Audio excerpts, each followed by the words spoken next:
And they talk about loneliness being just as likely to kill you as smoking half a pack of cigarettes a day. So if you could give up smoking, you would live 5 or 10 years longer. So just by being someone's friend, we increase their life expectancy 5 or 10 years. Someone once told me the joke that the greatest miracle Jesus ever did was not walking on water or raising someone from the dead. It was that he was a man in his 30s and yet he had 12 adult friends. And actually most people today who are adults, we actually have no friends. We spend all of life looking for validation. Work is great, hobbies are great, families are great, friends are great as they are. But if we try to make them function as more than they should, things that validate and affirm us, we will destroy them and they destroy us. Hey there, and welcome to the Upside Down People podcast. I'm your host, Caleb, and I'm so glad that you've joined with us here today. Before we get into this conversation, if this is your first time joining, thanks so much for tuning in. If you're a regular friend of the show, well, welcome back. You know what to expect. This is a podcast where we have gospel-centered conversations with people who love Jesus and basically explore and hear some stories on how Christians engage within this current cultural moment. If you haven't already, please like and subscribe to our YouTube channels or follow us on Spotify and Apple Podcasts. Also, if you're wanting to support us and go further than leaving a rating and review, share it with your family and friends. So with that said, I'm so excited for you guys to hear this conversation. So let's jump into it together. Well, welcome to the Upside Down People podcast, Sam Chan. For those who don't know you, you're a cultural analyst, an author, public speaker, and of all things, a medical doctor as well. So welcome to the show. Thanks, Caleb. So good to be here. So just out of interest, what time is it for you right now? Well, I'm in WA, so it's right. It's the other for myself. So 3 p.m. in the afternoon. Oh, awesome. Yeah. Well, coming from Sydney in the future, so I'm a few hours ahead of you. Yeah, well, quick, tell me what stocks I need to invest in. I know which horse is going to win the race. Exactly. It's like that. Yeah. How have you been in Sydney your whole life, or how did you end up there? I was born in Hong Kong. My parents moved to Australia when I was just a baby. We spent 2 years in Darwin, 6 years in Adelaide, and the rest of my life in Sydney. Mainly in the outer western suburbs. Right. Okay. Nice. And you've just permanently stayed there since, didn't want to go back to Adelaide or Darwin or entertain any of those early childhood memories? Whenever I go back to Adelaide, it feels home. It's amazing. I moved from Adelaide when I was only 8 years old. Right. But they are the formative years of your life. And you remember the swimming pool you used to go to.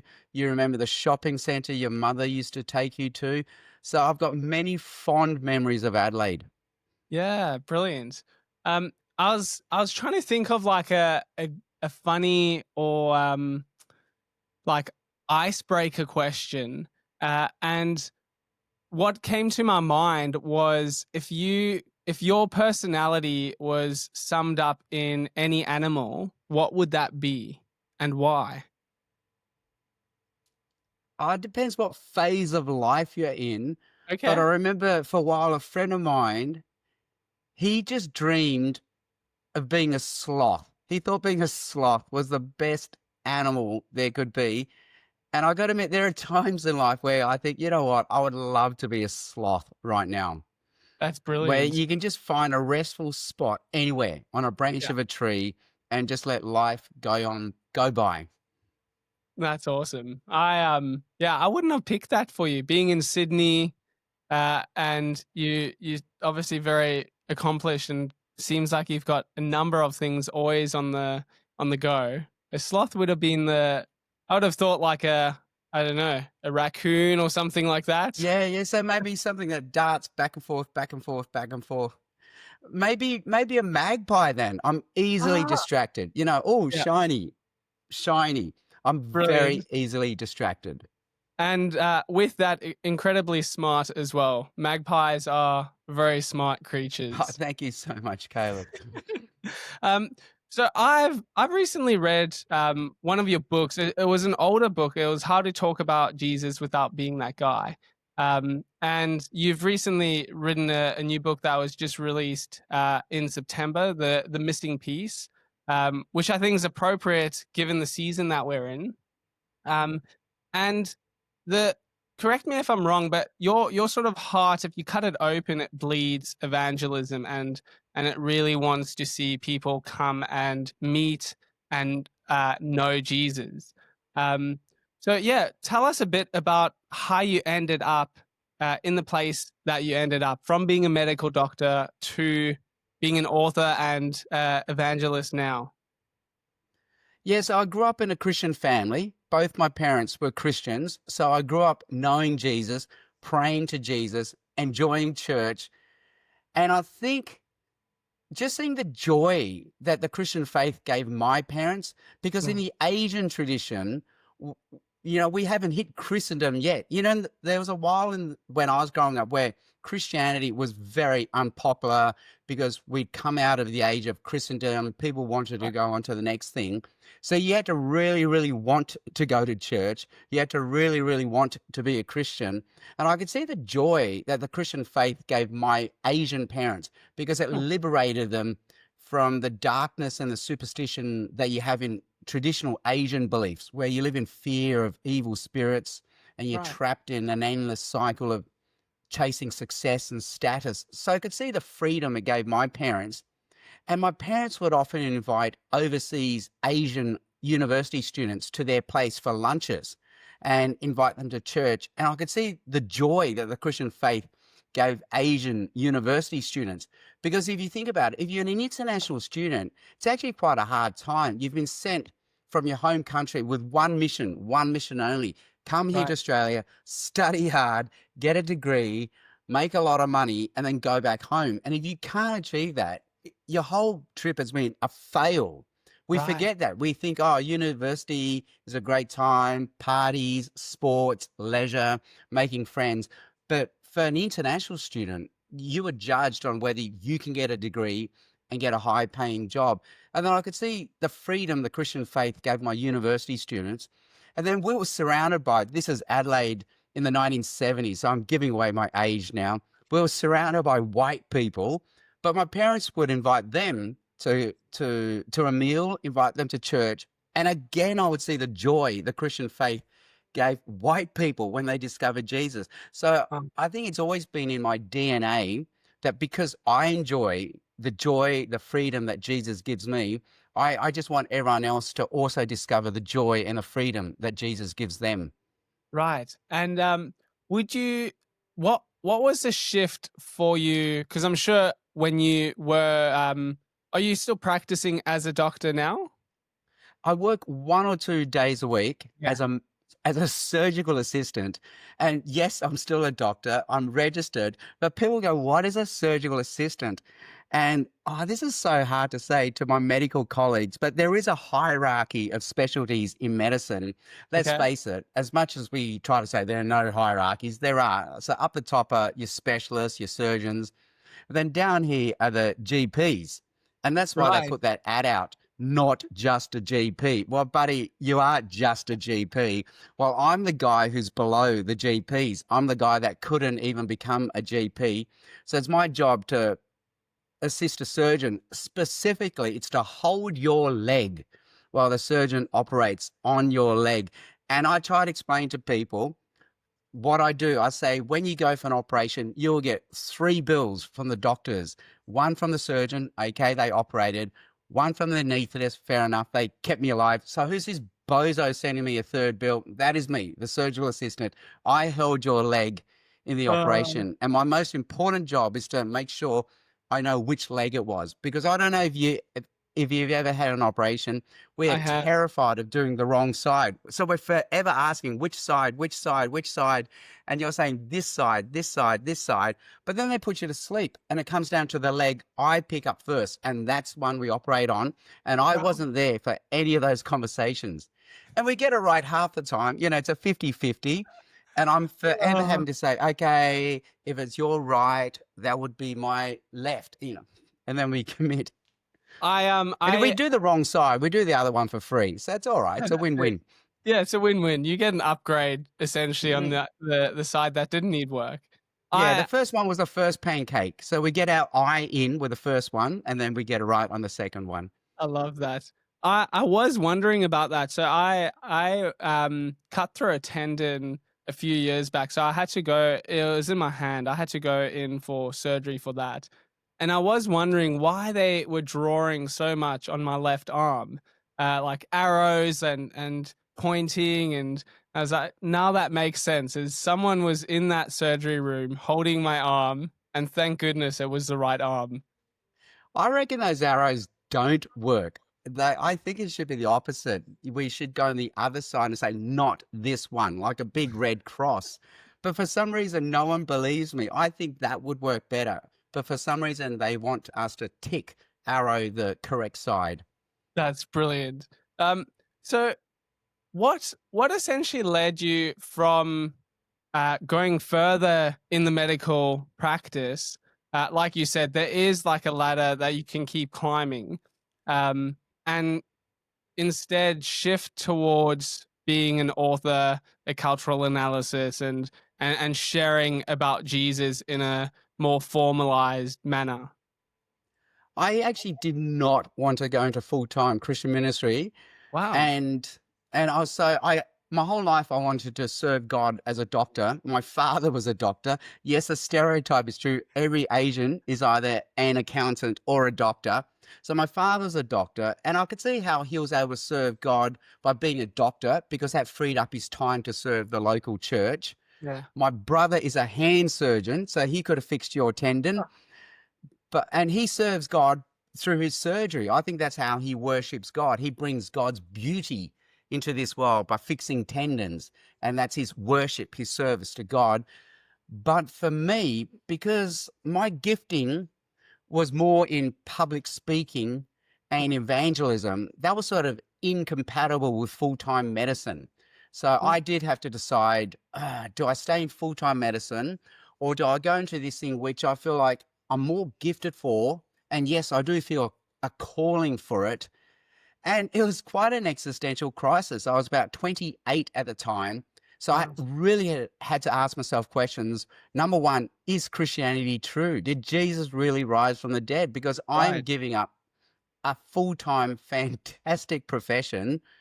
And if Jesus did not rise from the dead, as the Apostle Paul says in the Bible, I'm to be pitied more than anyone else.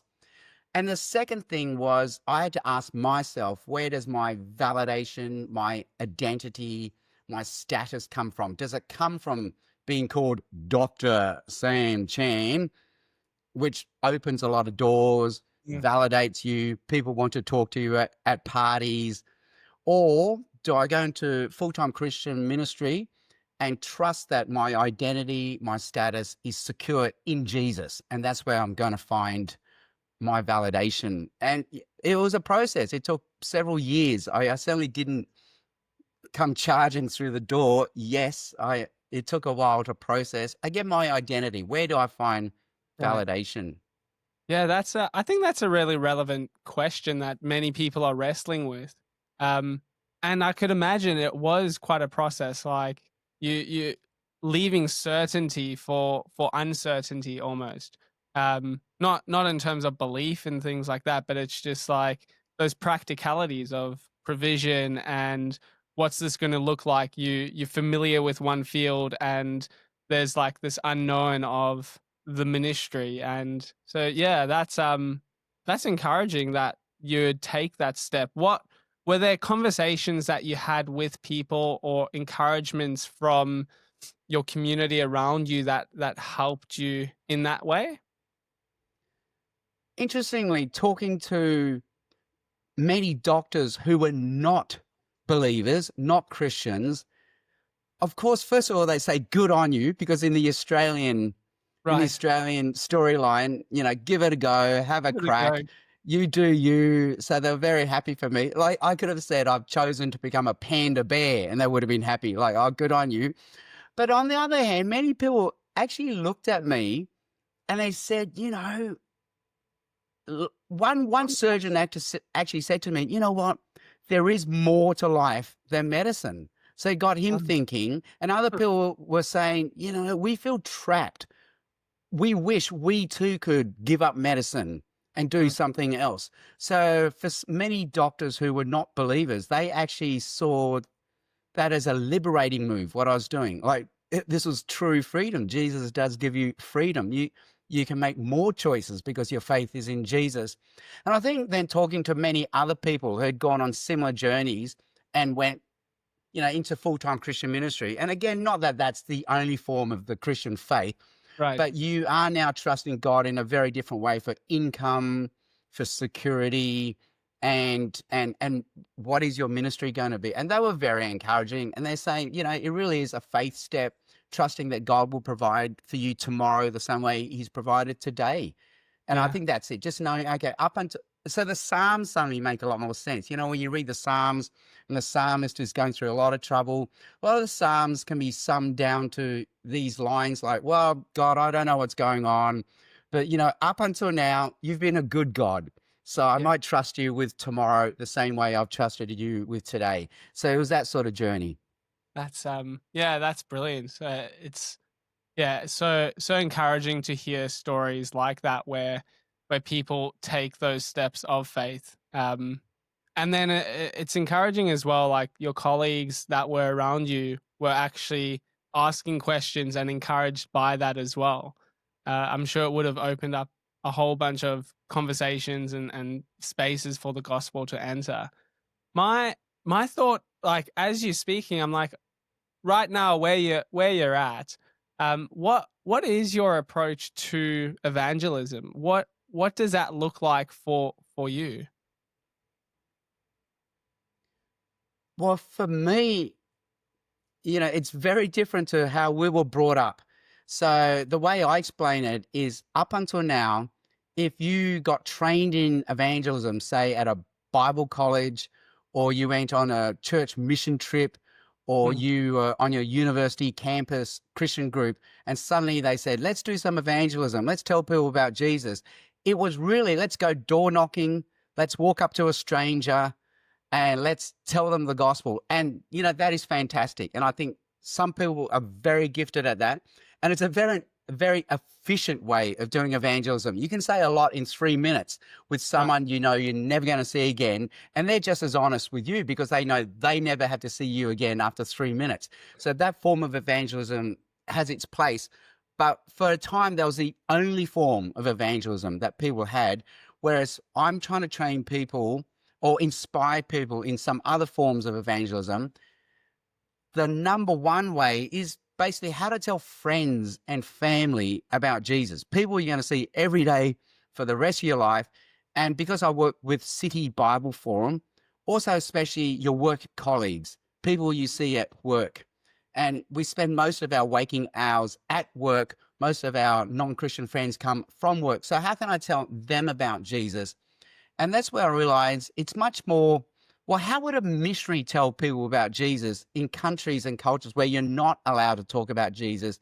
It really is, you begin with blessing. How can I be a blessing to this person? How can I love them the same way Jesus did? How can I be their friend purely for the goodness of being their friend? And to inspire us, they've done studies now that if we can be someone's friend, we actually increase their life expectancy by 5 or 10 years. Wow. So they talk about a loneliness epidemic in the Western world, and they talk about loneliness being just as likely to kill you as smoking half a pack of cigarettes a day.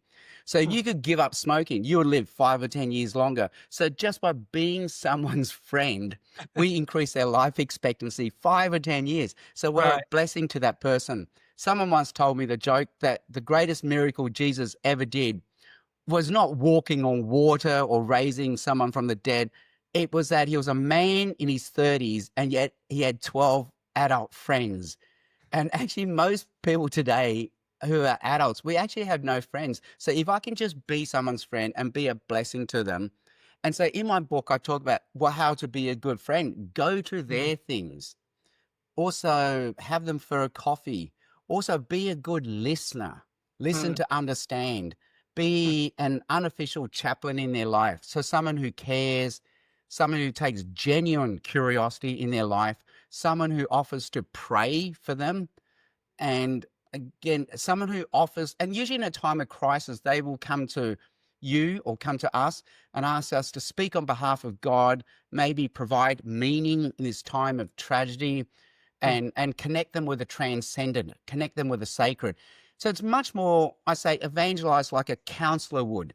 We got trained to evangelize through a monologue, but counselors, if you've ever been to a counselor, in a 60-minute session, they talk for like 3 minutes. The Right. rest of the time, they're getting you to talk. They ask you good questions. And Mm. in asking good questions, you sort of discover the pain point for yourself or the answer for yourself.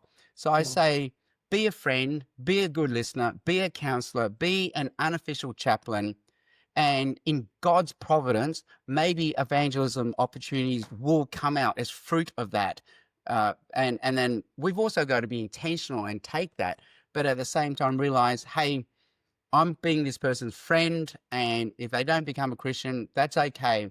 You know, I've been their friend. I have been Jesus to them. Yeah, that's brilliant.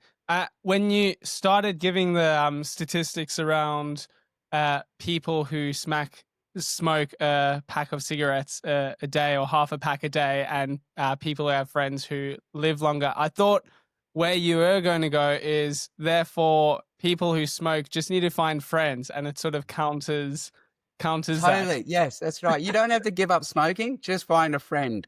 That's it. What I'm curious about, so in your position, and I'm sure it would be the position of many Christian ministers or pastors, people who are in full-time ministry, um, the more involved you get in the church, the less capacity and the less margin you have for non-Christian friends. So is that something you are intentional about creating space in your life to have non-Christian friends? Because I assume going to the City Bible Forum, you're working alongside colleagues who think the same way as you do. But if you were to go into Rio Tinto or wherever it may be into your accounting firm, there's lots of people who don't think the same way or aren't driven by the same vision. But as Christian ministers or pastors, we can end up in like a bubble. So what strategies or things have you put in place to continue being a light in the world? Yeah, so like you said, there's a spectrum. You have on the one end of the spectrum, your full-time Christian ministers, like your church pastor, who's Right. employed to be at church like Monday to Friday, and also maybe Saturday and Sunday. Also, almost 7 days a week you're at church serving Christian believers. So how are you going to find any non-Christians to even be a friend to, let alone tell them about Jesus?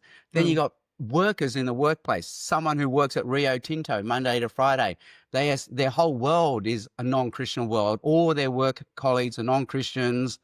So then you got that end of the spectrum. Then you got someone like me who you call bivocational, because I work 1 or 2 days a week Right. as a doctor in the hospital system, where I'm surrounded by people who aren't believers in the workplace, but at the same time, I'm with City Bible Forum, where my co-workers are believers. I think it's just those simple steps of being intentional that I will make sure I will forever have non-Christian friends in my life that I can be Jesus to, be a blessing to. So, for example, God has blessed me that I live on a street full of the most beautiful people. Many of them are not Christians, but we're fantastic friends and we just hang out, where everyone, both the Christians and the non-Christians, are intentional about hanging out. And we do fun stuff like at the local pub, chicken palmy night is Thursday. So we say, hey, let's do a palmy night. We've also just discovered the local 10-pin bowling place has $6 games. There you Two go. games for $6 on a Tuesday night. So we've introduced bowling. Someone else on the street wanted to go to the rugby league grand final, so we went to the grand final with him. So I'm surrounded by a street of lovely people, Christians and non-Christians, and I think we've both been intentional, the Christians and the non-Christians, of hanging out together. Also, my local church minister, so he's in this end of the spectrum, very Mm. hard to have non-Christians in his life. He deliberately comes and hangs out with my street friends Wow. because he knows his church is just down the end of the street. So if he wants these people one day to come to his church, well, he needs to hang out with them, and one day they'll hang out with him. And they do, they hang out socially. The other thing then is be intentional with hospitality. Just Mm. invite people over for a drink, invite people for coffee. So even at work, most of us don't want to stop for morning tea, don't want to stop for lunch, but Right. just say, no, I will stop for lunch. I'll have morning tea. And I think even down this end of the spectrum, if we only have non-Christian friends in our lives, learn to be a good listener. Learn the art of asking good questions and Mm. then being a good listener. So an easy example is on Monday, we ask people, what did you do on the weekend? Right. And then ask a follow-up question, and how did that go? And then Mm. ask a follow-up question, and how did you feel about that? And ask a follow-up question, yes, and what are you going to do about that? So try to ask at least 4 or 5 questions in a row. Be a good listener so people feel, wow, this person is genuinely curious. And I try to get them to finally speak the emotion they felt about what they're talking about. If I can get them to feel safe enough to share their emotions, then Right. I know I've been a good listener. And maybe Yeah. sooner or later they will ask us the same questions. What did you do on the weekend? That's where we can be honest and say, I had a great Sunday.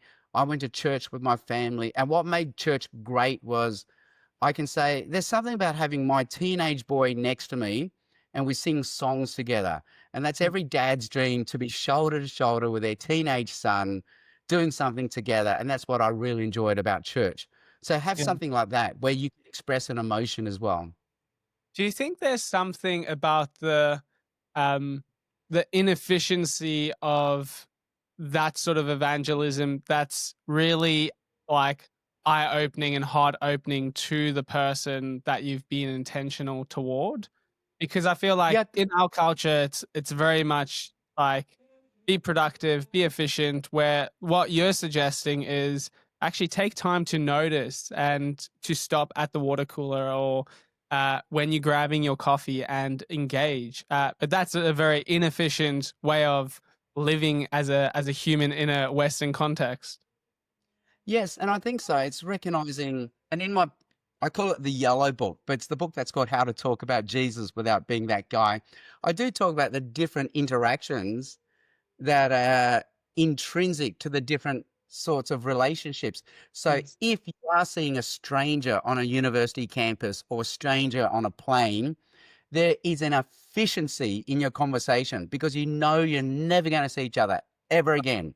So it's very efficient. So it's basically what we call task orientated conversation. But when it's with people you will see for the rest of your life, it's much more people orientated conversation, and it's not task orientated. And it'll be to not read the room to be task orientated. So what's interesting is, so my mum's not alive anymore, but my dad's still alive. And when he rings up, he was brought up in the era where you paid per second for Yeah, your right. telephone call. So when he rings up, he immediately launches into, now, Sam, what I want to talk about is this. And I feel like saying, Dad, at least say, hello, how are you? How was your day? He rushes right past that and gets right to the task. And there's something off-putting about that. I wouldn't mind it if I was ringing up the bank and they got right to the point and they didn't put me on hold.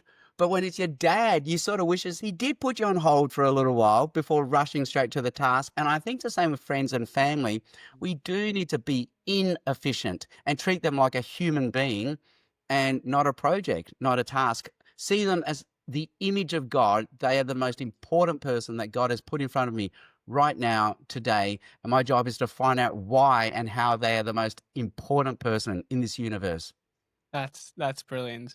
Um, so with your new book, then The Missing Piece, what inspired you or encouraged you to write that, and why did you call it The Missing Piece? Yeah, Yeah, PEACE.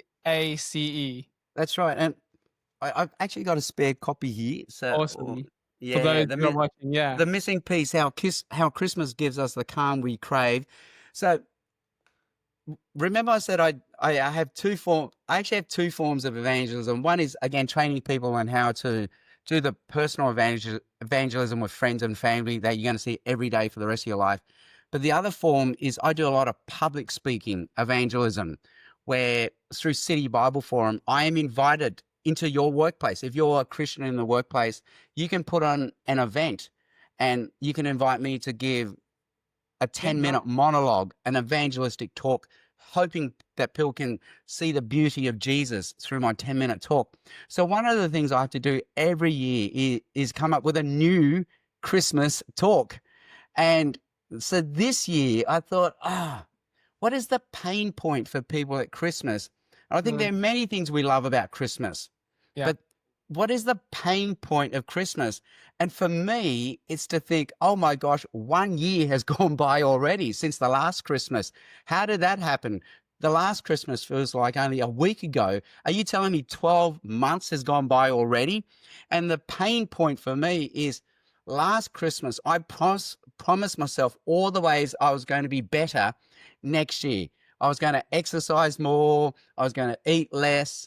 I was going to have neighbors over for barbecues. I was going to clean out my study and shed, and none of those things happened. And then you think, hang on, that's every single year where I never did what I promised I would do. So that means that's every single year I'm not a better person. I'm still the same person I ever was. I never will be better than who I am. So I found that Christmas brings a bit of anxiety and a bit of self-reflection. It's like the annual to-do list. You know, at the end of the year, you make sure you've serviced your car, you've vacuumed the house, you've fixed up your finances. But it's the annual reminder that, oh my goodness, my life is not in order. I'm not going to be the person I was hoping to be. So that's a pain point. And then I thought, what else is the pain point about Christmas? And I think it's the fact that we always sense, I thought there was going to be something more to life. And I thought, well, when I was young, Michael Jordan was the world famous basketball player. He had all the fame, all the success. He won one championship, then he won a second one, then he won a third championship, which is just outstanding. So he retired, but he was still missing something. So he came out of retirement, won another championship, won another championship, won another championship. He now had 6 championships. So he retired, but he still hadn't found what he was looking for. So he came out of retirement again, one more time. And this time he didn't win any more championships. So he retired again. But I don't think he ever found what he's looking for. So I thought, wow, so what are we looking for? And I think we too think, I'm missing something. And so we look for it in our work, in our hobbies, in friends and family. And these are good things. They are great things. But something still feels missing. It just doesn't feel right. And so what I mentioned in my talk, which has now become this book, is, well, what are we missing? And I have a friend called Skylar from the USA. He loves Tabasco sauce. I'm not really into Tabasco sauce, but when I went to a cheap restaurant and they had a bottle of Tabasco sauce, I took a picture of it and I sent it to Skylar, and he messaged back immediately, I feel seen. I thought, seen? That's interesting. What does that mean? And then I talked to another lady who was a parenting expert, and being a parent myself, I thought I should mansplain to her, you know, the secret of parenting. She's the expert, but I'm the man, right? So I said, you know, kids just need 2 things. They need to know they're loved and that they're safe. But then she said, no, they also need to know that they're seen. I thought, that's the second time I've heard that expression. What does that mean? And then I watched the David Beckham documentary on Netflix. And David Beckham, the Michael Jordan of soccer, world famous soccer player, before one of the most important games in his life, said before he could begin the game, he was scanning the audience to see if he could see the face of his parents. He needed to know he was seen by his parents. And I thought, wow, that is our basic human need. We need to be seen.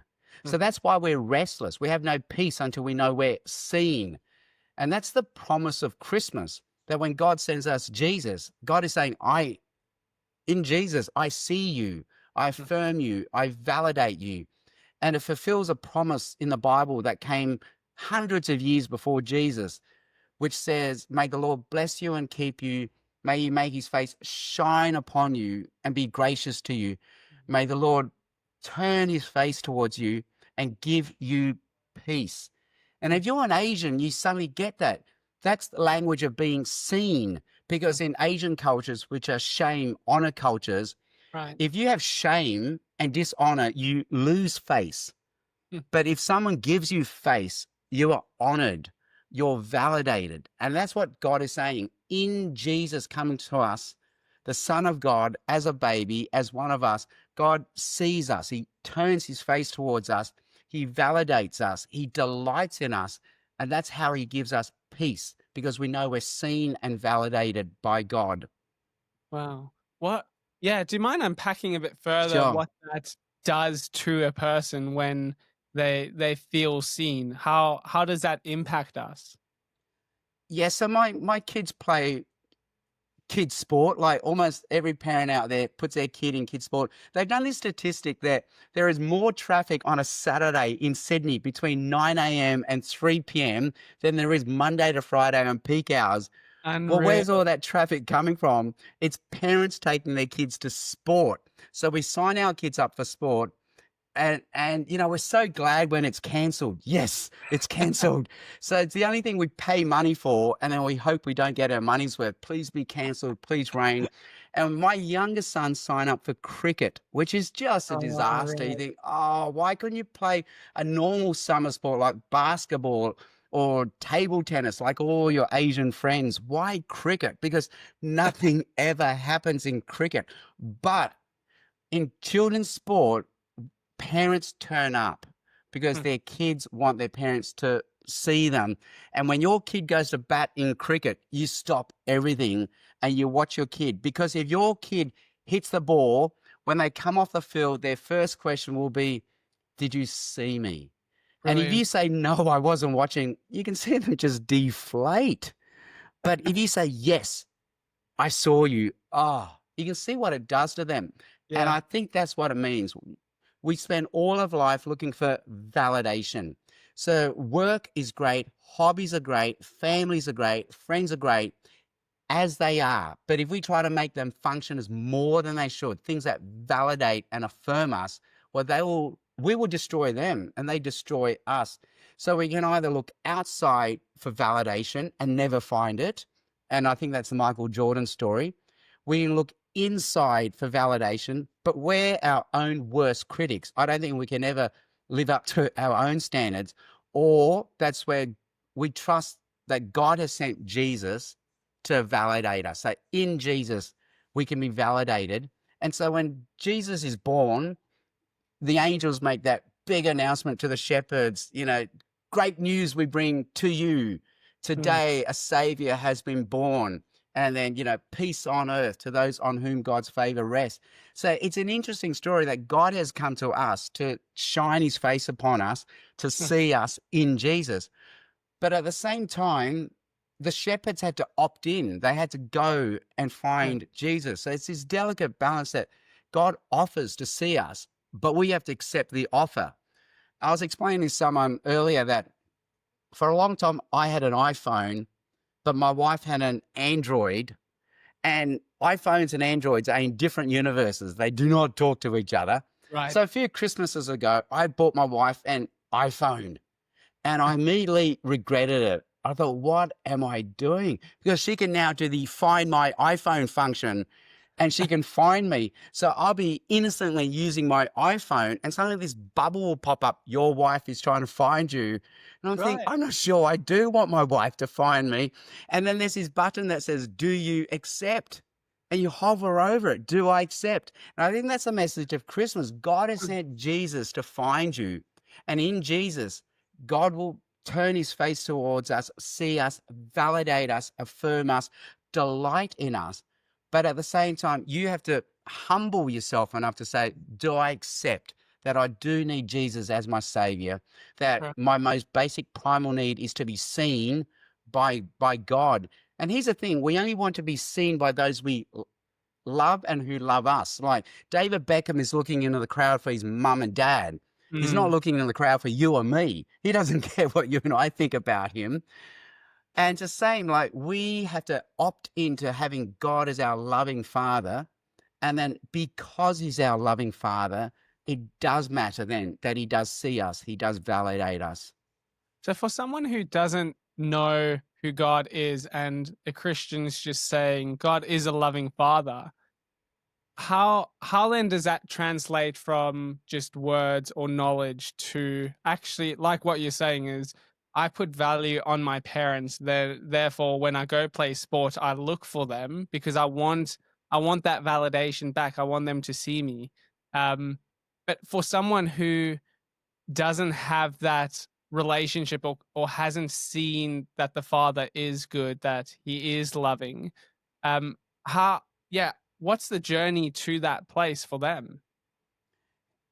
Yes, and many of us probably grew up with distant fathers or fathers who could have been better than what they were. And there's a book out there that says every person carries a wound from their father, Right. which is a scary thing. And I'm sure, and obviously there's a spectrum of wounds, but I've already warned my own boys, hey, listen, I'm going to wound you in some way. That's just what fathers do. I'm really sorry for that. And I apologize now. But for many people out there, a father is a terrifying, horrifying memory, Mm. and reconciliation is often impossible. And I think that's where, if we read Romans chapter 8 in the Bible, it talks about what it does mean to have God as our Father. And it has this verse that says, the opposite of being a son or child of God is to live in fear, like a servant or slave in fear. And I think Mm. that's God's way of saying, I'm sorry if that was your context of your father, that it was a relationship of fear where you felt like a servant or slave rather than a child. And that's God's way of saying that's not how it should have been. And God is now going to be the father we should have had and the Mm. father we needed to have. And on the one hand, we enjoy the status of being a child of God. It's like we go into family court and boom, they stamp on our papers. You are Mm. now, as of today, a child of God. God is your loving father. But then we don't experience it because we think, okay, that's just a Right. status. And that's why the Bible also says God puts his spirit inside us Mm. so that bit by bit we're aware of the love of God our Father. And it's got this amazing verse that says the Spirit cries our cries for us to God, Mm. groans our groans for us to God, speaks words better than we could have spoken them to God, but also teaches us to say, Abba, Father. Mm. And as most people know, when a child grows up, the first word they make is the ba ba ba sound. The Mm. next sound they make is the ma ma ma sound. So every culture, every language, every convention said we'll make the ba ba ba sound mean dad and the ma ma ma ma sound mean mum. And Mm. so if you're Cantonese like me, the word for dad is baba. If you're French, the word for dad is papa. If Mm. you're Arabic, the word is abba. And that really, it's just saying the Spirit's going to teach us to call God not just Father, but Dad. So in Mm. the English, we didn't go Papa, we went Dada, which is similar to Papa. And you think, can I call the creator of this universe Dad? So the whole world Mm. knows God as Judge, King, Maker, Creator, but we get to know him in not just as Father, but as Dad. And it's a Mm. loving relationship where God delights in us. So there's this verse when Jesus in his earthly ministry comes of age and he's Mm. baptized and he Yeah. comes out of the water. God sends his spirit on Jesus like a dove, the Bible story says. But then God says these words, you are my son, I delight in you. Mm. And every culture has this ritual where when a boy is 14, they have an initiation ritual. Mm. And when they finish it, the community and the fathers have a way of saying to that boy, as of today, you're a man, I'm your Right. dad, and I delight in you. Interestingly, in the West, we've lost that ritual. So now we have this phenomenon where young boys are trying to prove they're a man because there was no formal ritual for it through hyper masculine, hyper toxic, hyper violent behaviors because no one said those words to them. You're a man and I delight in you. And I guess that's what Christmas offers us. No matter where we are, God is saying, hey, I'm sending Jesus. As the angels announced, we bring good news. A savior has been born to you. God has come to you. And God in Jesus is going to offer to see you, shine his face upon you, and delight in you. See, that's a thing. When you watch a child play sport, and let's say it is your child, and they do hit the ball and it goes for 4 runs, there's a delight as a parent to watch that. And that's really what your kid is saying. Did you see me? Did you delight in me? Is really what the child is saying. And when you can say, I saw you and I delight in you, it lifts them up. And I think we have that same primal need. That's what we look for in our trophies. So I see it in surgeons. It wasn't enough that they became a doctor. They had to specialize. Wasn't enough that they specialized. They had to be a surgeon. Wasn't enough that they were a surgeon. They had to publish papers. Wasn't enough that they published papers. They have to operate on more patients that day than any other surgeon. And they drop hints. To me, they say, did you see how many people I operated on yesterday? And it's funny. I, as the assistant, have to say to them, I saw you. I delight in you. And you see, they even at that level, they are looking for validation and for someone to say, I saw you, I delight in you. That's that's a real helpful insight into the cultural narrative that we sort of swim in, that we may not realize that we want to be seen, but how we act often is from this place of we desire to be seen. And we want that validation. And why better a place to get that from than from God the Father? So with Christmas being such a pivotal time for evangelism and for the gospel to be proclaimed, how can we as Christians best engage in this season with both awareness and expectancy?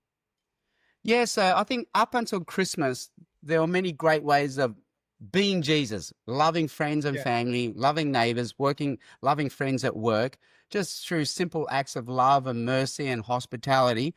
But then Christmas is a great time where there's actually a formal ritual built in the calendar where it's normal to then actually love our neighbors in very specific ways. So easy ways on streets is just go knock on doors, say hi, give a little present. We on our street love to organise a street party. So we've got one coming up in a week and a half. So street party is a great thing. At work, it's a great chance to just give a card and a little present to everyone and then show love. And then on the card, you can even put a Bible verse. You can even write a prayer. This is a prayer. I've prayed for you. And easy things to invite friends and family to are the carol services, and then either the Christmas service itself. And then for me, this book, I deliberately wrote this book, like 60 pages. It's an easy read. This is going to be the Christmas present I give to everyone. Everyone at work is getting one of these. Everyone on my street is getting one of these. And it'll come with something else, like a chocolate or a drink or something as well. So it's not the only thing I'm giving you, but everyone I know is going to get this year. Yeah, they say there's 2 missing pieces. One is your book, and the other is a block of chocolate. So that's right. The 2 together is perfect. No, that's super helpful to think of, like, how can we be intentional with within the context that we are in, and like being friends to your neighbors or knocking on your neighbors' doors is something that I think will take a lot of people out of their comfort zone. But at the same time, it's not like you have to sign up for a new club, or it's like these are the people that are around us, which is that beautiful place of like how do we be a friend to others? How do we love others that are right next to us? So that's super helpful. And at Christmas time, it's that one time of year where if we've forgotten the names of our neighbors, this is a chance to knock on their door, reintroduce ourselves, write down their names, write down the names of their pets and their children if they've got any, swap phone numbers if you're comfortable doing that. And, chocolate's a great present, flowers are a great present, but I think the most bang for buck is I've discovered you can buy little cans of wine. So, Right. one can is less than $10. And people are blown away. They think, wow, because people don't want a bottle because then they got to finish the whole bottle by themselves. But people love a can of wine, and it's a can of wine in this book is what most of my friends at work are going to get this year. That is And awesome. then you don't need a Um, cup because you can write in the book, and then the ah, card. there you go. You're selling it. You should be a Yeah, salesman as well. But you did say that at the start. You're great at public speaking. thanks, Caleb. Um, I wanted to ask you as well. So, from your perspective, what are some of the biggest barriers that we have, or that you can see in our culture, that people have to the Christian message or to the gospel? I think the biggest barrier was for a long time we were a very secular country, and secular countries have the idea that faith is private. So I'm very happy that you have a religion, but keep it to yourself, keep it for Mm, your church and the privacy of your own home. But in public spaces, keep religion out of that. And I think for a long time, Australia was like that. But I mm, think for many reasons, we have moved out of that. And now faith mm. conversations are so normal. And I've definitely sensed it at work and with my neighbors. And when I tell people I'm in Christian ministry, 10 years ago, that would have killed the conversation. That would have been the last thing I led with. In a Right. conversation, that might have been the 30th thing I let slip. Oh, and by the way, I'm a Christian and I'm in ministry. Now it's the first thing I tell. And I can tell by the body language, people open up. They're not like, oh, no, I'm talking to a Christian. So I think the barriers that were there 10 years ago are gone. Like we thought people were awkward talking about their faith. And easy ways to talk about faith are to begin by asking people, well, what religion did your parents have? And so here they get to describe a faith rather than say, that's my faith. Then Right. and their parents can be atheists, and we say, okay, what was that like growing up in an atheist family? And if they had a faith, we can ask them, well, what was church or the temple like for you growing up? Mm, And there they can be honest. They can say, I hated it, or they can say, I loved it. And then we can say, well, what did you hate about it? What did you love about it? And if they still have a faith, we say, well, how do you practice your faith? What does that look like in your life? And so if they're Hindu, we can ask them, how do you practice your Hindu faith? What are spiritual practices for you? If they mm. say they have a Christian faith, we can ask them, well, what are your Christian practices? What does faith look like for you? So I think just make them very safe, simple conversations about faith, and and then they will reciprocate. They will ask us questions. So now we're talking about our faith as an answer to a question they're asking, rather than something we're trying to say to a question they never asked. Yeah, brilliant. That's super helpful. Sam, one thing I usually do with our guests is I'll ask our previous guest a question for our next guest. Oh, So wow. I'll do that. I'll do that with you in a second. And I think it's pretty. I find it really enjoyable because obviously there's different questions that people are wrestling with themselves, or think that are either lighthearted or like this is really meaningful.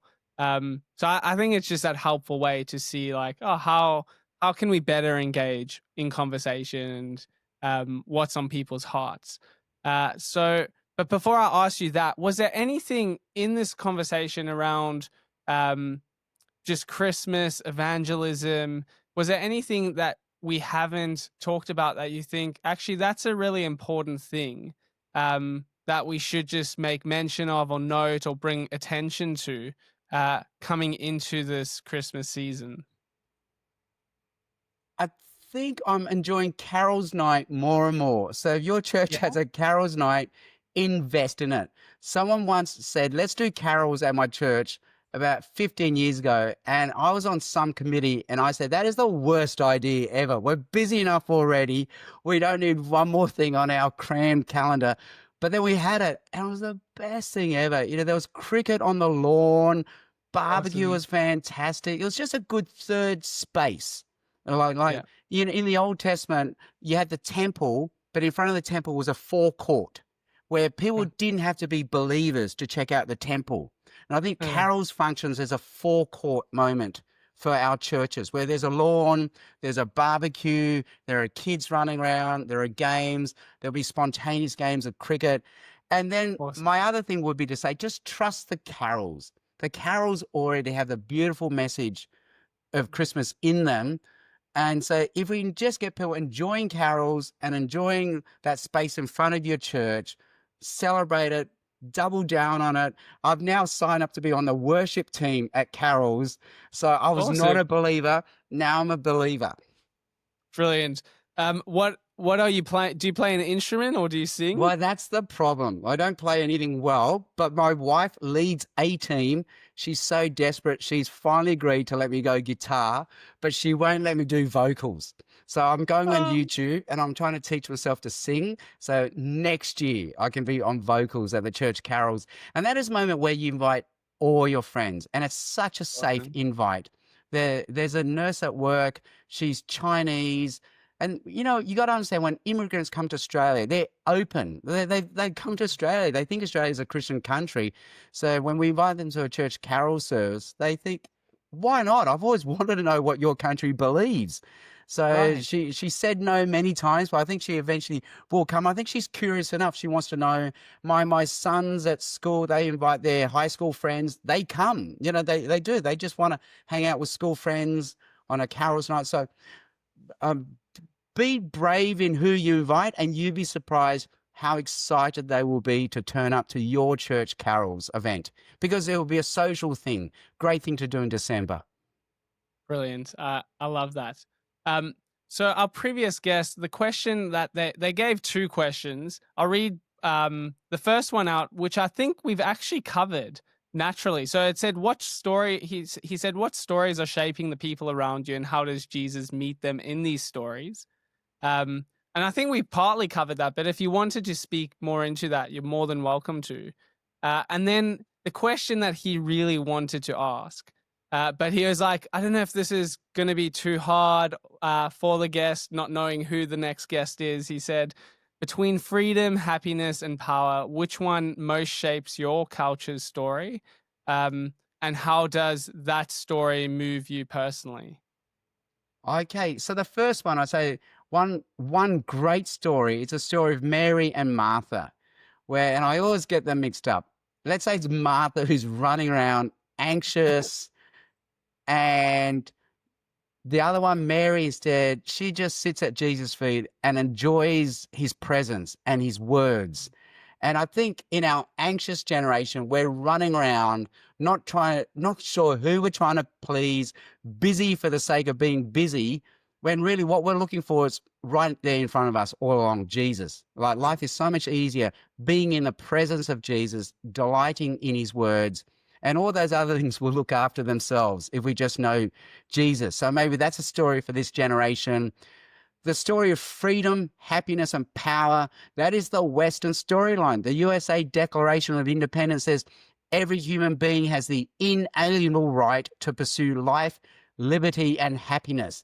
So we have, for the last several hundred years, set all of the Western world on this trajectory to chase freedom and happiness and power. And when we just chase those things, they've been very self-destructive. So freedom has been the opposite of freedom. We gave our children unchecked freedoms on phones and iPads, and now realize that made them slaves. So not all freedom is equal. We've told people to chase happiness, but then that's like chasing the rainbow. It keeps moving further and further away. I listened to a podcast where a young lady said, our parents chase success. We knew that wouldn't, that's just stressful. But what the heck, she said, at least they got a car and a house out of it. We got told to chase happiness. And so for my whole life, I'm thinking, am I happy yet? Am I happy yet? Am I happy yet? So it's just led to stress and anxiety chasing happiness, because we'll never find it. And psychologists have a variety of reasons why we'll never find it. And then chasing power. Well, now we have these narcissist bully leaders,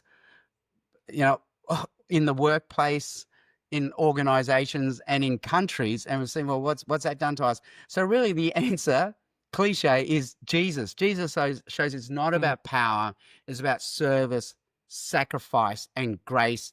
He shows us it's not about happiness. He says, take up your cross and follow him. So it's a life of pain and suffering, but in serving Jesus, in giving up our life, we actually might find happiness along the way. Just like you won't find the rainbow if you chase it, but it's a byproduct of the sun. We should chase the sun instead. So don't chase happiness, chase Jesus, the Son of God, and you might find the rainbow along the way. And it was freedom, and then power and happiness. I think I answered all of them. And then and then Jesus says the truth will set you free. So you know Jesus, that's the true freedom. Right. And out of those three, which ones have moved you personally? I think freedom.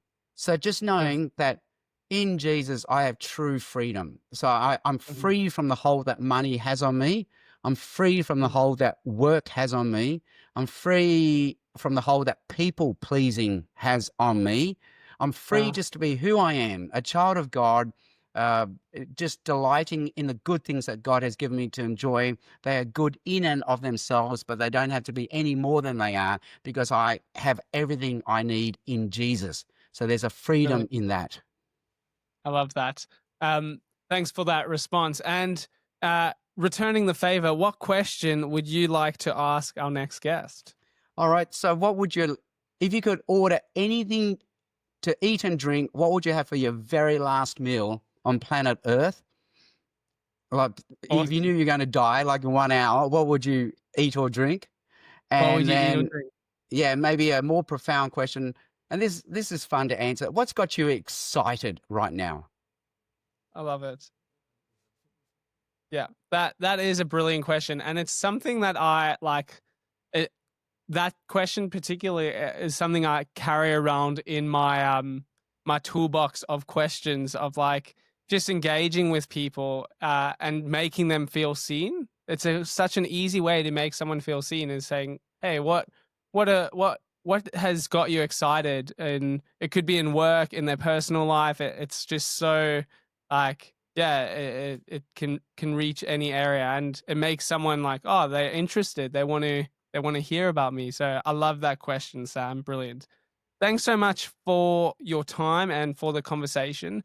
If people are wanting to grab a copy of your book, The Missing Piece, especially considering the season that we're in, where would you direct them to?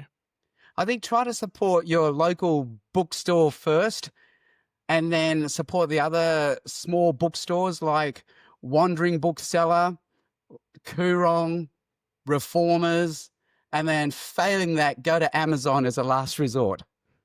Just because they're going to do all right with or without you, but the others need you. I love that. Thanks again for your time. Really enjoyed it. And hopefully we can have another conversation sometime again in the future. Awesome. Thanks so much, Caleb.